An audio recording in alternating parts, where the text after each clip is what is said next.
Good evening, and today's topic is going to be about isolation. It's going to be a very in-depth topic. I hope there is time for this. So about isolation, I think that there's a lot of people in this world who can't stand being around themselves. And when I say isolation, I don't mean closing off to something. I'm saying being comfortable with being alone. That's what my definition. Well, not the global, the ultimate definition, but referring to this case, it's about not closing yourself off to different people, but still being comfortable being alone. And I think a lot of people can't really do that because, well, their minds are really just torturing themselves. Their minds are not being helpful, you know? And I want to just say this. It has a lot to do with ego. It has a lot to do with ego. Ego is there to protect you, first and foremost. Doesn't give a shit how rich you are, how poor you are, how this and that you are. It doesn't give a damn. Alright? It's there to protect you, and that's what it's gonna do. So, like, for people, they have depression, they have this and that. Their ego has stopped protecting them. And ego is not inherently bad, but ego kept unchecked is bad, because ego, that kind of ego, erodes people. That kind of ego stops people from becoming a better person, because it holds onto the identity that you don't want to be. If that identity says you're this person, you're that person, right? The person that you don't want to be, ego will hold on to that because it associates it with your identity. So of course it'll be like, oh, so this is me, por favor, this is me. And, you know, you're trying to say no, it's not, right? It's not me. But ego doesn't give a damn. If it's part of your identity, if you truly internally feel that way, no matter how logical you might try and rationalize with it, if internally you feel like shit, your ego's gonna say you're shit. And all this slowly accumulates to people having lower self-esteem and eventually going to depression. And that's how depression happens. Depression usually happens when their ego has stopped helping them, has stopped protecting their emotional, mental, psychological states. So people don't really have the urge to do something. They don't have the urge to create, the urge to get along with people, to socialize, to understand, to seek studying and observing and all this and all that, right? So, you know, that usually happens when your ego has stopped helping you, because it doesn't know what to latch on. It needs something to latch onto. Whether it's anything at all, anything that you truly feel inside that you are. Some people are like, oh, I don't want to feel like shit. Well, inside you sort of feel like shit. You know that you feel like shit, even though you rationalize. You're like, maybe I'm not shit. But there's not anyone to really, you know, affirm that with you, and that's okay. Things tend to come back here, please. Things tend to happen, you know, that's how things are, but it's not about the rush. Oftentimes it's more than the rush. Oftentimes your ego is a part of your mind, right? It's there for you to sort of oh, hold on, I don't think I'm gonna be able to protect this guy. That's unfortunate.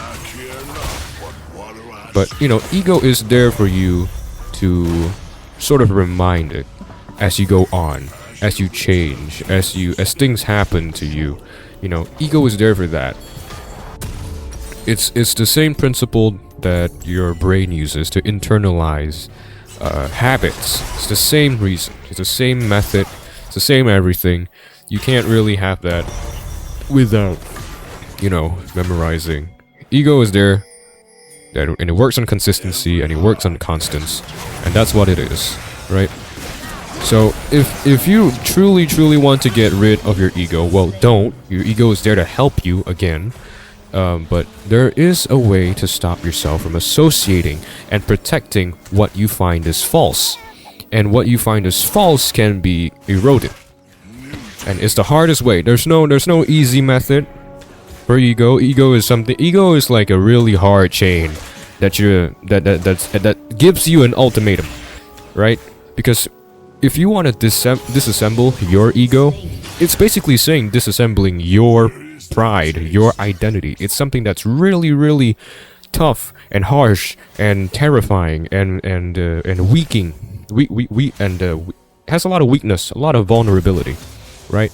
So there is only one way. unfortunately, there is only one way to really just erode that ego that you don't like, is to put down and push down that sense of ego in you, that sense of entitlement, that sense of this and that sense of this. Every single time you feel that ego popping up, know that it isn't about you. Know that it's not really about you. Try to convince yourself as time goes on. Try to really see the truth as time goes on, because the only way that you can really get rid of ego is if you get rid of yourself. Not in the physical sense, but you have to break your identity. By yourself, by others, by anyone. If you really want to stop yourself from associating with an identity that you don't find is part of you. It might be an old identity, it might be something that was learned by the environment, by surroundings or whatever, but ultimately, if you don't want to be associated with past egos and past identities, there's only one way, and it is to put down your ego. It is to tell your ego to stop defending that identity that you don't condone. That is the most important thing. Because why are you defending yourself? Yeah, sure, people call you shit, right? You feel hurt. But in a real grand scheme of things, if you know you're not shit, why do you care, right? But would they hurt my feelings? But they hate to be this. Don't give a damn. You're reinforcing your ego again and again by constantly telling yourself, oh, this person hurt me. This is what I mean. You need to really see when you say, oh, it hurts. That's it. Pushing down your ego. Now, I'm not saying to suppress your ego. I'm saying to push it down to the point where if you don't find something that associates with you, it won't hurt you. And right now, if you're hurt by people calling you shit, that's part of your identity. That's part of what you associate yourself with. And it's not healthy. It really isn't healthy. So you have to really just help yourself. That's the most important part. Oh, can't get that one. But I gotta get out of here. Woo! So that's what you just really gotta get rid of that part of your ego. It's hard, right? Just telling yourself, people call you stupid, people call you weak, dumb, inexperienced, this and that, all that. How do you really get rid of it? You gotta stop caring. And how do you stop caring about it? You need to keep reminding yourself, do I think I'm genuinely shit? Is there no way for me to change this over time? I'm not saying, don't tell yourself, is there a way for me to change this immediately? No. Ego, identities, it doesn't work like that. It works on it works on like stacking truths. Your mind and your ego doesn't really operate on morals or laws or rules or whatever you tell it. It operates on consistency. It operates on you reminding yourself time and time again that this is you, this one isn't, and this one is a piece of shit. Over time, you will become better. Over time, you will be able to drop an identity of which that you do not associate yourself with. That is how you can change yourself. But it's not about the now. You have to ask yourself, someone calls me shit, right? Ask me, is there a way to change this over time? If there is genuinely a way to change this, let myself relax. Just suck right now. As time goes on, things will change and things will be for the better. And that's what you should be focusing on. You shouldn't be focusing on, oh no, I can't change it right now. You can't do anything anyway, right now. Right? Trying to change yourself, trying to change someone else. Try and get a boss to hire you in a day. One that doesn't like you. He will not hire you in a day. Especially if you didn't show him what's worth hiring, right? So you gotta show your brain what's worth hiring. And your brain's requirements, the resume, the stuff that it requires you, is consistency. It's you telling yourself time and time again when it forgets or when it does the thing that you don't want it to do. It wants you to remind it, saying, is this the right thing that we're trying to focus on? Is this the thing that we want to do? That is the thing that you should be looking forward to, not the thing that is immediate. A lot of people want to change things immediately. It doesn't happen that way. I'm sorry. I'm not gonna apologize, but it's just the way that it is. Okay.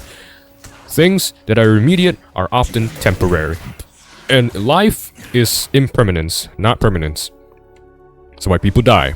That's why things happen like that. Can't change it, right? But instead of holding onto impermanence, hold onto the chance that you can change something over time I'm not gonna be able to force myself into this game. I'm not gonna be able to force myself to fight this and win. Can I win this over time? Yes, I can. If any teammate sucks whatsoever, which they're doing quite alright right now. If any teammate sucks whatsoever, we have time to change it over time. As 10 minutes right now, it turns to 15. 15 turns to 30. 30 turns to this or that. As time goes on, there is a possibility of changing it, but it doesn't happen immediately. I'm not gonna run it down and get the entire tower on my own without dying. I'm not gonna be able to do any of that. So it's not about the immediate changes. It has been none of that. It's about what I can do. Can I change it over time? If it's a yes, stop worrying and just be in the present. Live in the present. Stay in the present. That's what's most important. That's what you should be focusing on. Not anything else except to focus on changing it over time. As you grow, as you move on, as you become older, as you become wiser, as you become more powerful. This and that. Things can happen. Things will happen. But you really need to trust yourself. And you say, well, I made a lot of mistakes. I can't trust myself. No, that's wrong. Even with a lot of mistakes in the world, you can trust yourself. That's what matters! Oh my god! As time goes on, you will be able to. And that's what matters the most. Like for now, right? We didn't get it. I got the kill somehow, but I didn't get the misfortune. That's okay. The main point of it is to win, right? Not to get kills. Kills are good, but the main point is to win. And we can't win if everyone is focusing on kills all the time, right? We gotta know how to really optimize the efficiency of the kills and so much more. And there's objectives, there's power-ups, buffs, and so much more that happens in this game. And that's what people need to focus on. It's not about, oh, I'm gonna get this kill right now. That is basically you saying you're focusing on the immediate. Does it change things temporarily?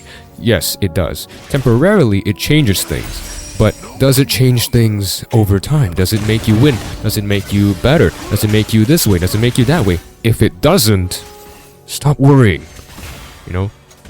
If it doesn't, stop worrying. And if it does, stop worrying again. You have the choice to change or to not change.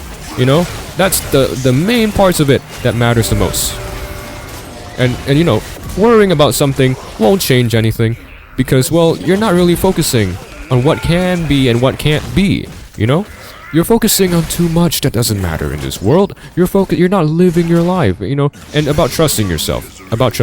Listen. Here's the thing about trust that people don't really just see about themselves. Here's the number one fact about trust, right? You already trust yourself.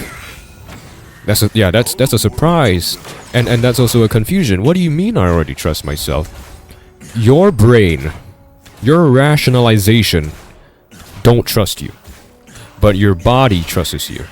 Your soul trusts you. No matter how many mistakes you have made, no matter how the things happen in this world, you already trust yourself. It is only the rationalization, the logical side of your brain that collects data over time that says, oh no, I can't trust myself. Look at how many mistakes I made.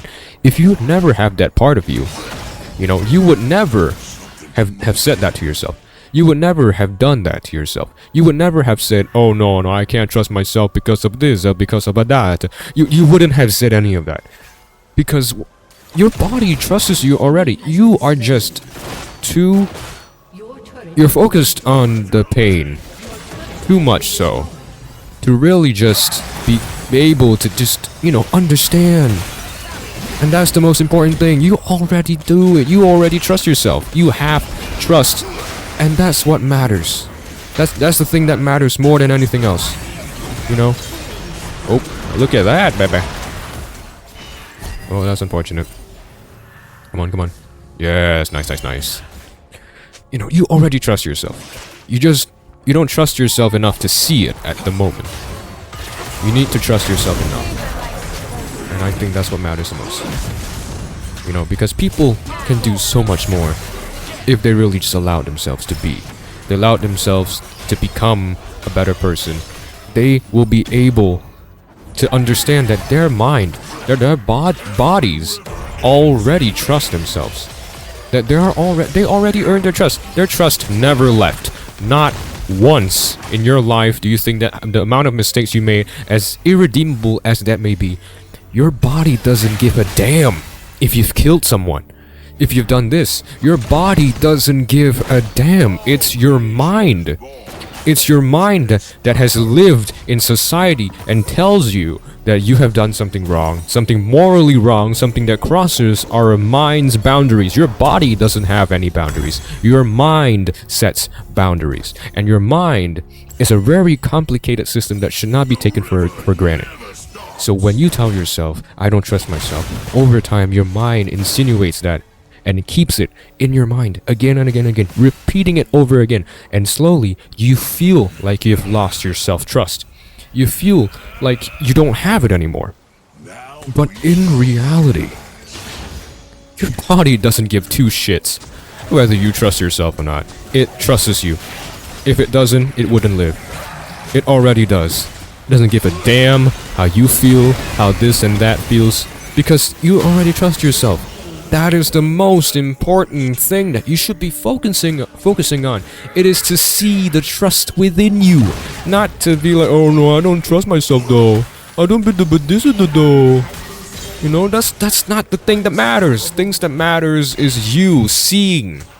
Your body has been trusting yourself ever since, and you need to wake up.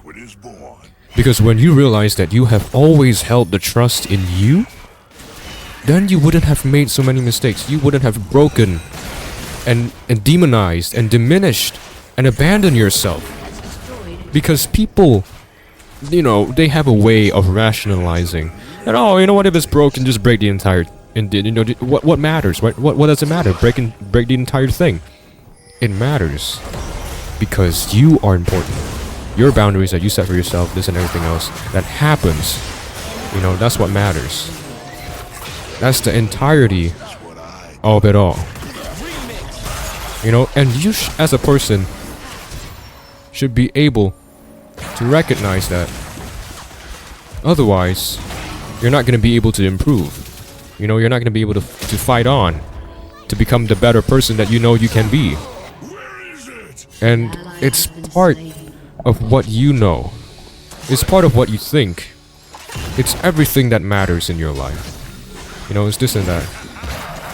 You know, so really, it's all about this. It's about the principles, and it's about to let yourself live in the moment. Because if you can't let yourself live in the moment, if you keep telling yourself, oh, I can't trust myself, I can't be the better person, I can't be this and that way, you're never going to be any of that. You're never going to become a better person just because you think, oh, I need to earn my trust, I need to earn this and that. You already have your trust. It never left you. Like, it never left you. It's still there.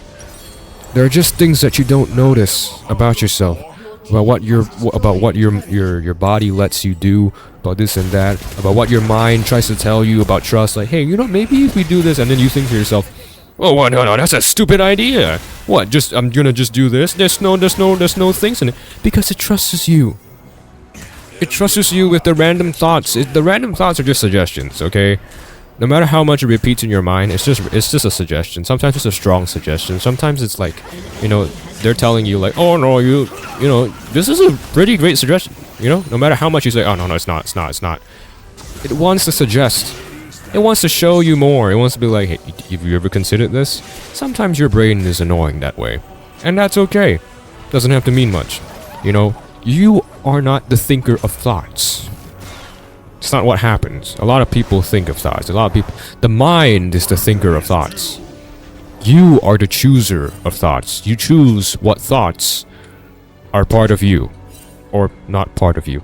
You choose to associate with what thoughts you agree with, not with the thoughts that you don't agree with. I can think. I can be jealous. I can be envious. I can be upset, angry. I can choose. Let's say I'm angry. I can choose to be angry. I can choose to be angry, right? Or I can choose to kill that person. Or I can choose to let go. Now you say, well, why should you let go? The person crossed my boundaries. And you're right. You're right. The person crossed your boundaries. Why shouldn't you be angry? And I'll tell you why. It's not about, oh, because I'm gonna be a better person than them if I'm not angry. This isn't about, oh, if I'm this and that way. No. I'll tell you the reason why you shouldn't be angry. Despite, them breaking your boundaries. You're wasting energy. You're not better if you save energy. I'm just saying that if you use it, you're wasting energy. Okay? Because let me ask you something. Do you want to be efficient in life? And if you are efficient in life, do you really think that being angry at something that you can't change for the better is something that's gonna benefit you? Is something worth being angry about? Like, really ask yourself that question, because I don't think enough people ask themselves this kind of thing. I don't think enough people even know about this.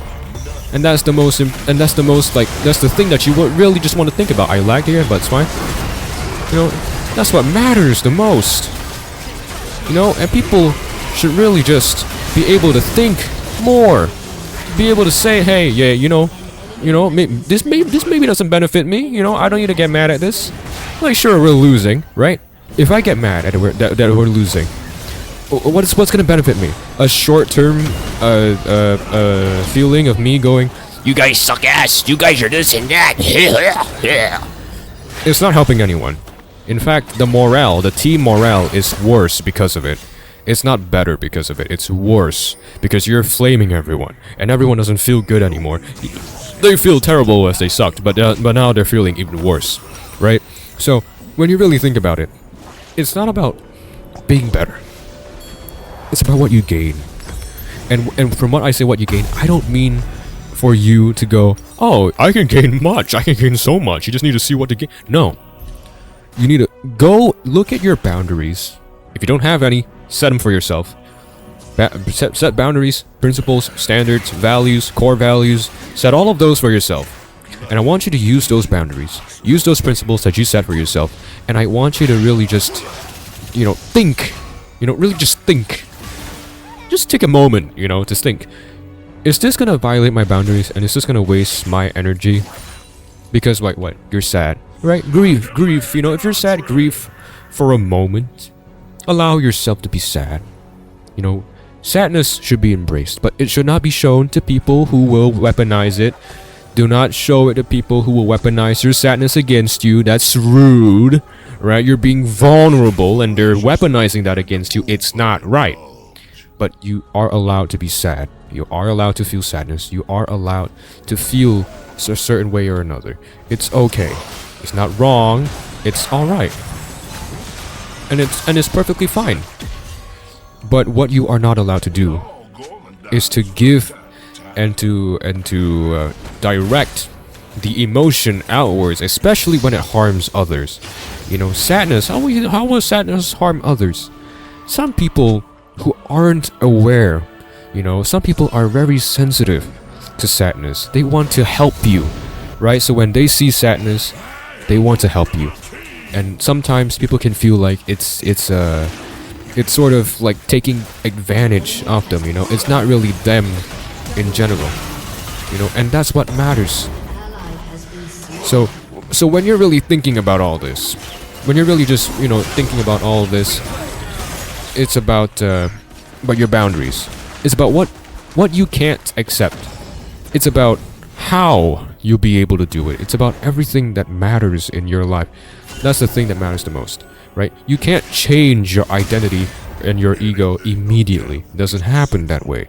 You need to give yourself time to think, time to negotiate with yourself, time to experiment with yourself, time to be as a person, right? I'm gonna be a bouncer here. Whatever gets the names of the drowned. Oh, look, we got two bouncers. Me and Cassante. Whatever he says. Alright, we're not bouncers, we're hitman. Not hitman, I don't know who we are. Buddy. Hey! Alright, that's a win for us. See you tomorrow. Bye-bye. Good night, or something. Good morning.